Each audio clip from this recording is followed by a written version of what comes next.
Assalamualaikum warahmatullahi wabarakatuh. Bismillahirrahmanirrahim. Alhamdulillahilladzi an'amana bi ni'matil imani wal islam wa hiya 'adhamun ni'am. Asyhadu an la ilaha illallah wahdahu la syarikalah. Arsala rasulahu bil huda wa dinil haq liyudhhirahu ala dini kullihi walau karihal musyrikun. Wa asyhadu anna Muhammadan abduhu wa rasuluhul mab'utsu rahmatan lil alamin. Allahumma shalli wa sallim alaihi wa ala alihi wa ashabihi ajmain, amma ba'd. Para pemirsa, para pendengar, alhamdulillah wa syukrillah, kita bisa bertemu kembali dalam rangka kuliah Ramadan yang diselenggarakan oleh Pondok Pesantren Syamsul Ulum. Pada saat ini, alhamdulillah kita bersyukur kepada Allah Subhanahu wa taala masih diberikan kesehatan, masih diberikan kenikmatan sehingga kita bisa mengikuti acara ini. Oleh karena itu, mudah-mudahan apa yang saya sampaikan dapat bermanfaat khususnya bagi diri saya dan umumnya bagi para pemirsa dan para pendengar. Saudara-saudara pendengar hadirin yang saya hormati, sebentar lagi kita akan melaksanakan Idul Fitri, atau beberapa hari ke belakang kita sudah melaksanakan saum. Nah, berdasarkan keterangan-keterangan atau pendapat bahwa di kita ini ada dua organisasi terbesar di Indonesia, yaitu pertama Muhammadiyah, kemudian yang kedua NU atau Nahdlatul Ulama. Nah, pada sebelum Ramadan ini, organisasi Muhammadiyah telah menetapkan bahwa 1 Ramadan jatuh pada tanggal 23 Maret 2023. Bahkan bukan hanya 1 Ramadan sekarang saja, termasuk Idul Fitri. Idul Fitri katanya menurut hisab, menurut perhitungan Muhammadiyah, jatuh pada tanggal 21 April 2023. Termasuk juga bulan haji atau Idul Adha, Lebaran haji, jatuh pada tanggal 28 Juni 2023. Nah, itu pendapat mereka. Bagaimana sikap kita? Jadi, kalau Muhammadiyah menjatuhkan, biasanya itu antara organisasi Muhammadiyah dengan pemerintah Syekh Nahdlatul Ulama suka berbeda. Namun informasi yang kita dapat, kita terima, katanya untuk 1 Ramadan insya Allah akan bersama-sama, nanti pada Idul Fitrinya mungkin akan berbeda. Jadi biasanya kalau umpamanya Muhammadiyah menentukan tanggal 23, kemudian Nahdlatul Ulama menentukan 1 Ramadan di tanggal 22, tapi bagi Islam KTB katanya langsung Lebaran katanya. Nah, saudara-saudara pendengar yang saya hormati, dalam melaksanakan ibadah saum, tentu saja ada koridor-koridornya, ada ketentuan-ketentuannya. Maka kita mengetahui untuk menentukan 1 Ramadan biasanya itu diadakan dengan hisab. Kemudian untuk pemerintah ditambah dengan ru'yatul hilal. Jadi untuk kita menentukan 1 Ramadan ini biasa menunggu pengumuman dari pemerintah atau SEKI, Kementerian Agama. Nah, banyak keterangan sekali. Dalam bulan Ramadan itu termasuk juga adalah bulan yang istimewa. Apa keistimewaan bulan Ramadan? Ya, tentu saja kita sudah melihat, pertama diwajibkannya saum 1 bulan penuh. Kemudian yang kedua diwajibkannya zakat fitrah. Kemudian yang ketiga diturunkannya pertama wahyu pada bulan Ramadan, dan yang lainnya pahala dan amal solehnya dilipat gandakan. Tentu saja dalam hal ini untuk melaksanakan saum kita tetap akan menunggu menunggu pengumuman dari pemerintah. Para pendengar yang saya hormati, apa tujuan dari saum itu? Tadi atau saya pembahasan ini yaitu judulnya dengan zakat fitrah dan Idul Fitri. Saya akan membaca atau membahas tentang itu, zakat fitrah dan Idul Fitri. Nah, tujuan dari saum itu sebagaimana di dalam Al-Qur'an disebutkan, ya ayyuhalladzina amanu kutiba alaikumusiyam kama kutiba alal ladzina min qablikum la'allakum tattaqun. Jadi tujuan dari saum itu adalah mencapai orang yang takwa. Berdasarkan kupasan-kupasan atau penjelasan di para ulama, sampai tingkat mutakin itu ada tahapan-tahapannya. Jadi dengan istilah saya itu ada 5M. Yang pertama, M pertama adalah muslim. Jadi muslim itu hanya bisa dikatakan dia hanya mengucapkan 2 kalimat syahadat saja, muslim. Atau dengan umumnya orang-orang awam itu biasa disebut Islam KTP katanya, muslim. Jadi kalau sudah muslim itu sudah Islam. Makanya setiap orang non-muslim atau orang kafir masuk Islam, diwajibkan yang pertama itu adalah mengucapkan ikrar, yaitu dengan mengucapkan asyhadu alla ilaha illallah wa asyhadu anna muhammadar rasulullah. Nah, tahapan yang kedua setelah muslim itu yaitu mukmin. Jadi selain dari pengakuan bahwa Allah itu hanya satu, Muhammad itu ada utusan Allah, dia melaksanakan kewajiban-kewajibannya. Mukmin melaksanakan zakat, melaksanakan saum, melaksanakan sholat dan sebagainya. Kemudian tahapan yang ketiga untuk mencapai muttaqin itu setelah muslim, mukmin, muhsin. Apa muhsin itu? Berbuat baik. Ya, berbuat baik. Jadi selain dari kita mengucapkan 2 kalimat syahadat, melaksanakan kewajiban-kewajiban dan menjauhi larangannya, juga ditambah dengan berbuat baik. Apa di antaranya? Apalagi di dalam bulan Ramadan itu saya katakan tadi adalah pahalanya amalnya berlipat ganda. Berlipat ganda. Di antaranya, walaupun ini kurang biasa sebetulnya di masyarakat, bulan Ramadan biasanya suka atau sering membaca Al-Quran. Hanya pada umumnya di masyarakat awam terutama, membaca Al-Quran hanya bulan Ramadan saja biasanya. Tapi padahal tidak begitu anjurannya. Iqra'ul Qur'ana fa'innahu ya'ti yaumal qiyamati syafi'an li ashabihi. Bacalah Al-Quran. Fa'innahu ya'ti yaumal qiyamati syafi'an li ashabihi. Maka Al-Quran nanti di yaumal qiyamah itu akan menjadi syafaat. Apa syafaat itu? Akan menjadi saksi membela kepada kita. Yang pada saat itu kita betul-betul sangat membutuhkan bantuan-bantuan atau pertolongan dari yang lain. Banyak keterangan. Makanya sekali lagi saya menganjurkan kepada para pendengar yang budiman, bacalah Al-Quran sampai beberapa kali tamatan. Ada keterangan lain, al-jannatu mustaqotun ila arba'atin. Surga katanya ya. Mustaqotun ila arba'atin sangat mendambakan kepada 4 kelompok manusia. Ingat, jadi bukan kita mencari surga, tapi surga ngadaguan supaya orang itu asup ke surga. Apa di antaranya? Yang pertama, talil Quran tuh. Membaca atau membiasakan membaca Al-Quran. Makanya alhamdulillah di Syamsul Ulum itu untuk tahfidz itu merupakan satu program unggulan. Ya, program unggulan. Kemudian yang kedua apa? Yaitu wahafidil lisan, menjaga lisan. Jadi lisan ini jangan sembarangan, apalagi sedang dalam puasa. Makanya bauk tidur, diam saja, orang yang melaksanakan saum itu akan mendapat pahala. Kemudian yang ketiganya apa? Wamut imiljian.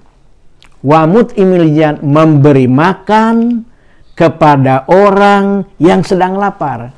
Alhamdulillah wa syukrillah. Di Syamsul Ulum juga suka mengedarkan, mengajak kepada masyarakat, bukan hanya di lingkungan YASPI saja, kepada masyarakat mengajak apa? untuk selama bulan puasa, selama bulan Ramadan mengajak untuk memberikan iftar katanya. Iftar. Jadi wamut imiljian, memberi makan kepada orang yang sedang lapar. Dan yang terakhirnya wasoimina Ramadana imanan wahtisaban, yaitu orang yang melaksanakan ibadah saum. Nah, itu yang nomor 3, ihsan. Jadi muslim, kemudian mukmin, kemudian muhsin. Kemudian yang berikutnya setelah tadi mukmin itu adalah mukhlis. Jadi dikatakan yang pertama muslim, mukmin, muhsin, kemudian yang keempatnya mukhlis. Apa itu mukhlis?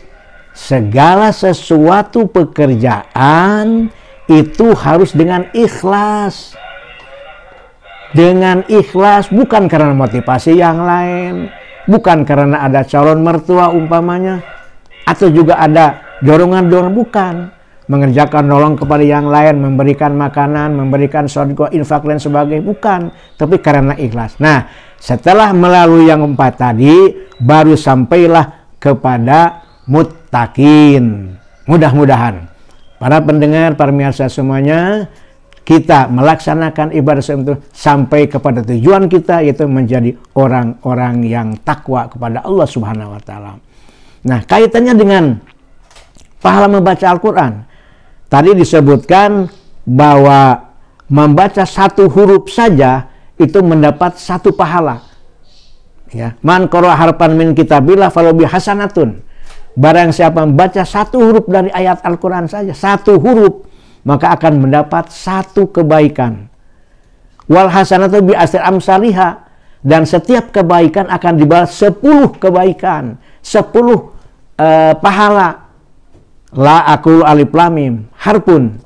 Kalimat alif lam mim tidak disebutkan 1 huruf, tapi 3 huruf berarti. Ya, la aqulu alif lam mim harpun, walakin alifun harpun, walamun harpun, wa mimun harpun. 1 alif 1 huruf, lam 1 huruf, mim 1 huruf. Para pemirsa hadirin rahimakumullah. Nah, itu yang kaitannya dengan melaksanakan kegiatan selama bulan Ramadan.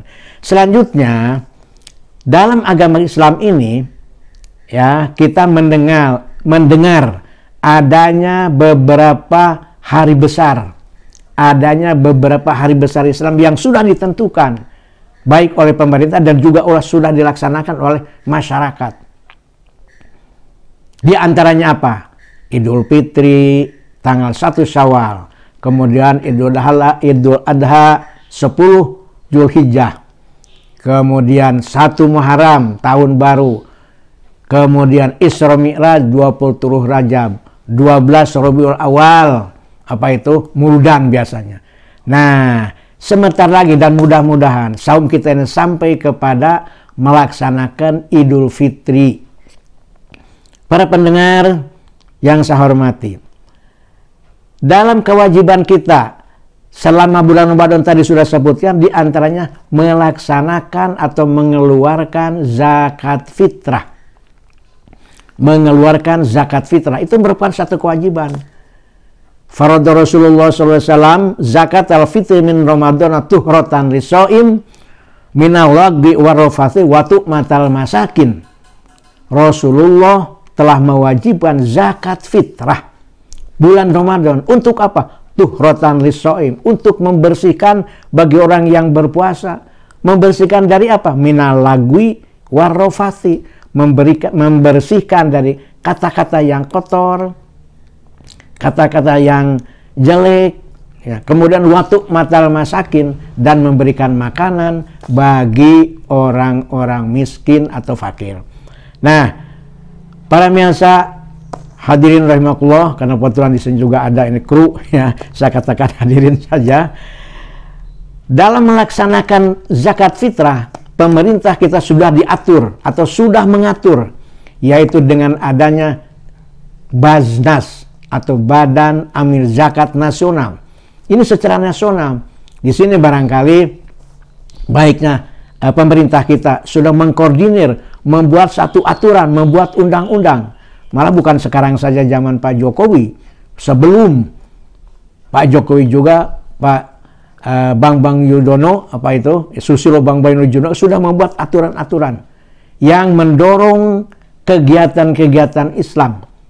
Baik itu dalam kegiatan organisasi seperti Majelis Ulama Indonesia, kemudian Basnas, Badan Amil Zakat Nasional, itu sudah diatur.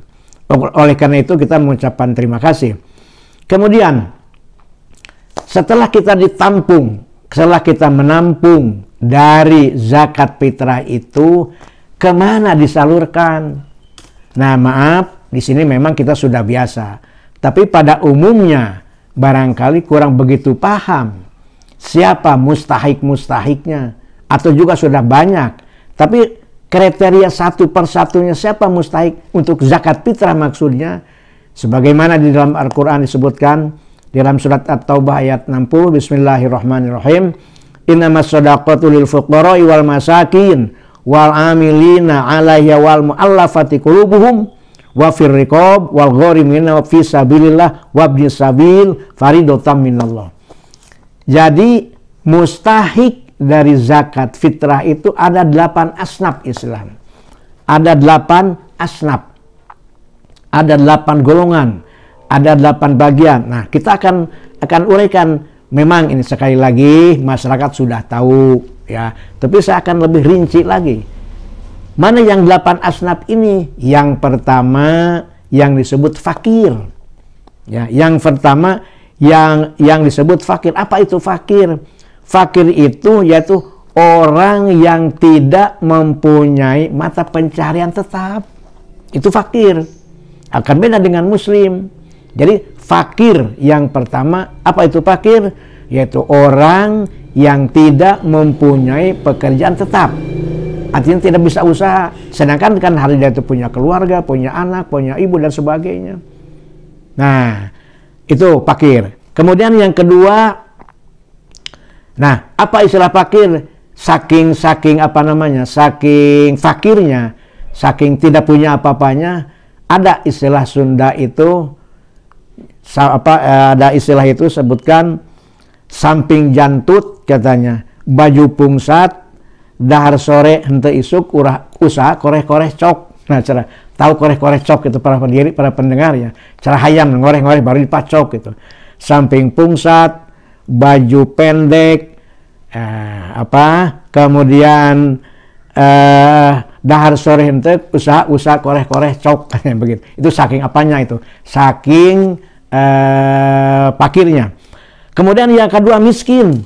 Kalau miskin punya pencaharian tapi tidak mencukupi untuk siapa? Untuk mengurusi keluarganya. Ya mungkin karena ada anak yang sekolah, apalagi terutama dalam makanannya ini. Dia punya usaha tapi tidak mencukupi kepada kebutuhan. Itu yang disebut miskin.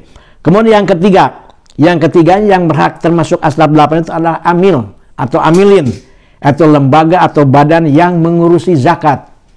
Amilin atau amil yaitu orang-orang atau lembaga yang mengurusi zakat. Itu ada aturannya, ada bagiannya. Itu amil, ya, amilin. Nah, makanya tadi saya sudah jelaskan, sekarang ini dikoordinir, ditampung oleh apa yang disebut Basnas, Badan Amil Zakat Nasional. Kemudian yang nomor 4-nya itu mu'alaf. Apa itu mu'alaf? Orang yang masih lemah imannya. Kenapa lemah? Sebab dia itu baru masuk Islam. Kadang-kadang sekarang ini kalau kita melihat pada umumnya di masyarakat, orang yang non-muslim karena cinta kepada seseorang begitu ya.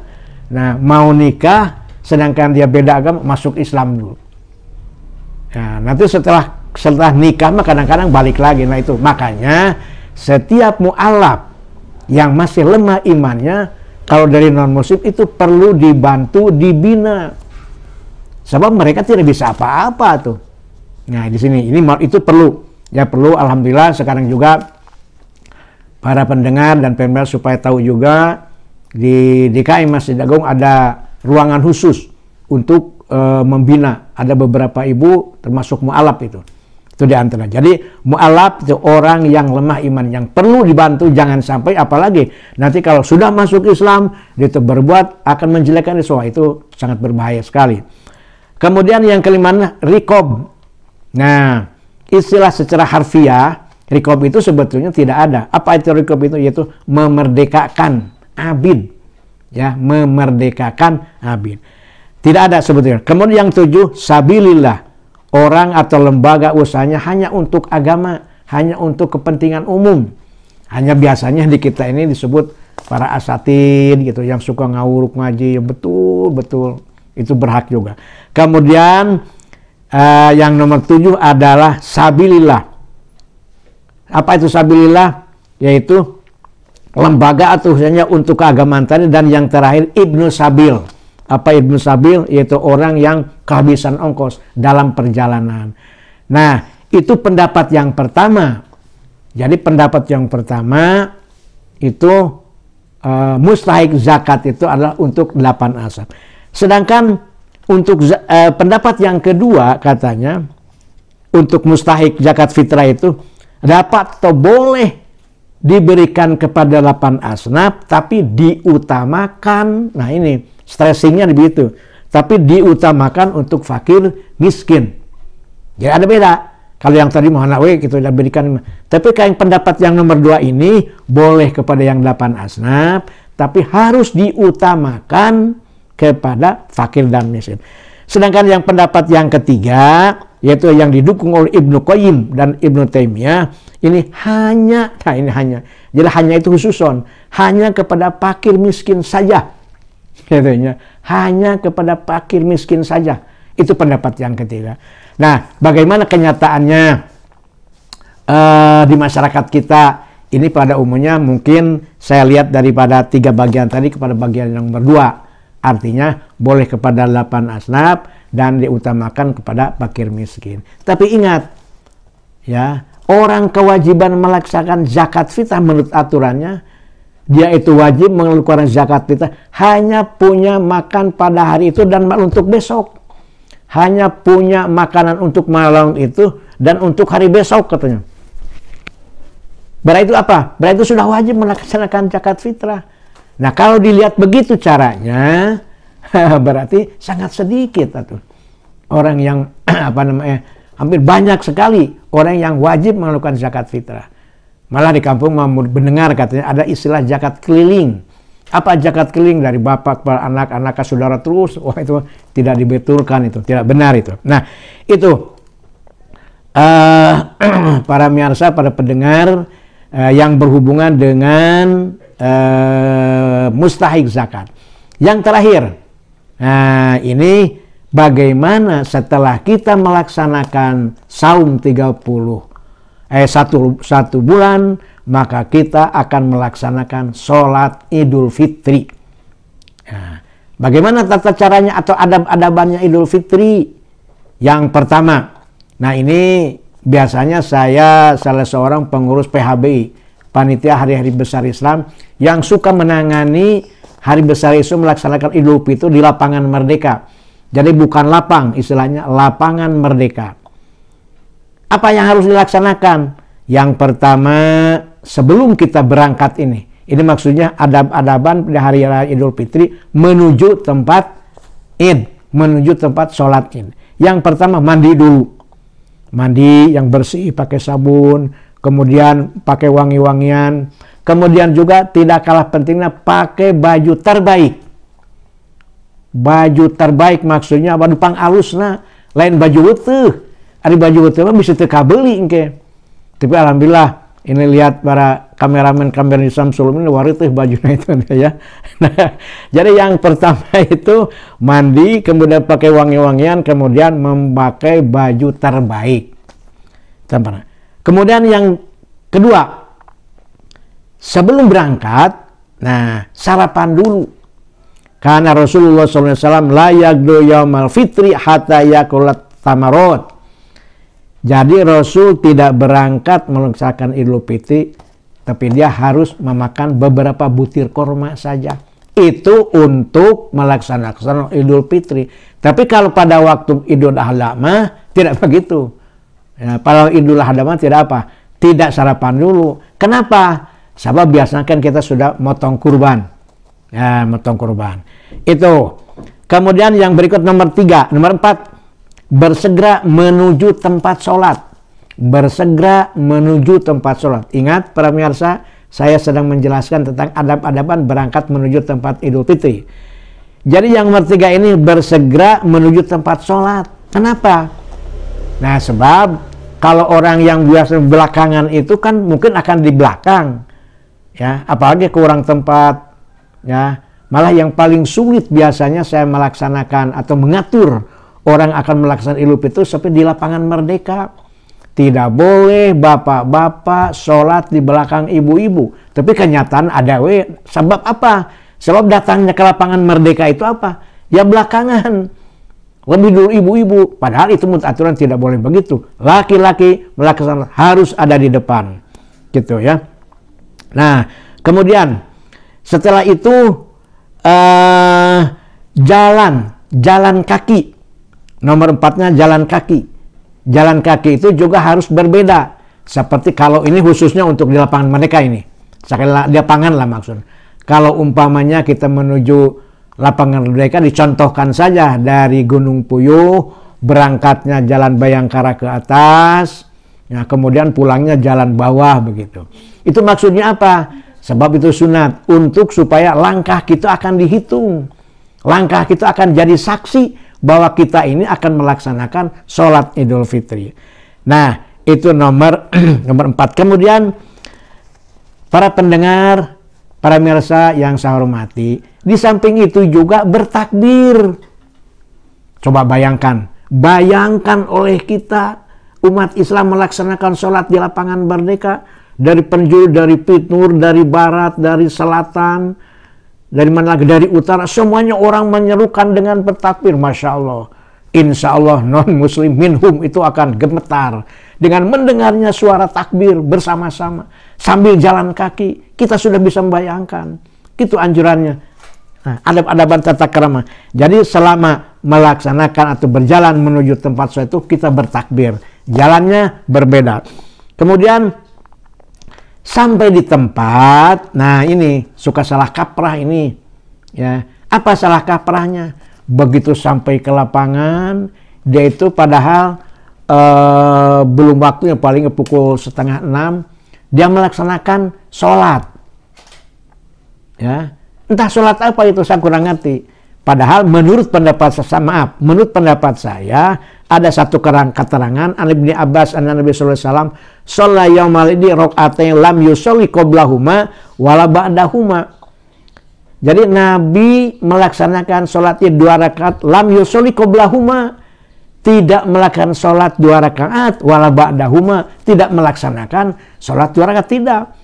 Harus bagaimana tuh? Nah, kita cari tempat yang enak, lihat saf kiri kanan, ikuti saf yang sudah ada, duduk di situ, kemudian ikut takbir, begitu menurut aturan. Jadi tidak ada istilah begitu sampai kepada apa tempat itu sholat dulu. Saya tidak ngerti sholat apa itu, tanya gitunya. Nah, kenapa sholat mutlak atau sholat? Tadi lihat orang, apakah orang itu sholat ketol sholatnya? Tapi kurang mungkin lah begitu. Jadi lebih baik lah menurut petunjuk saya, begitu sampai di tempat lapangan, duduk saja ikut takbir. Kecuali barangkali kalau di masjid itu ada istilah sholat tahiyatul masjid. Itunya. Hanya ini saya berbicara orang melaksanakan sholat di lapangan. Para pendengar, sudah-sudah rahimakumullah. Nah, itu barangkali yang berhubungan dengan zakat dan Idul Fitri, zakat fitrah dan Idul Fitri. Mudah-mudahan ya, mudah-mudahan ada manfaatnya, walaupun itu hanya sebentar saja. Yang terakhir saya akan bacakan pantun karena sebentar lagi kita akan melaksanakan Idul Fitri. Bapak selamat membawa fitri, Bapak selamat membawa kitri, Aki Tohir membawa ikan patin. Selamat Idul Fitri, mohon maaf lahir batin. Di Irian ada burung cendrawasih. Sekian, terima kasih. Wassalamualaikum warahmatullahi wabarakatuh.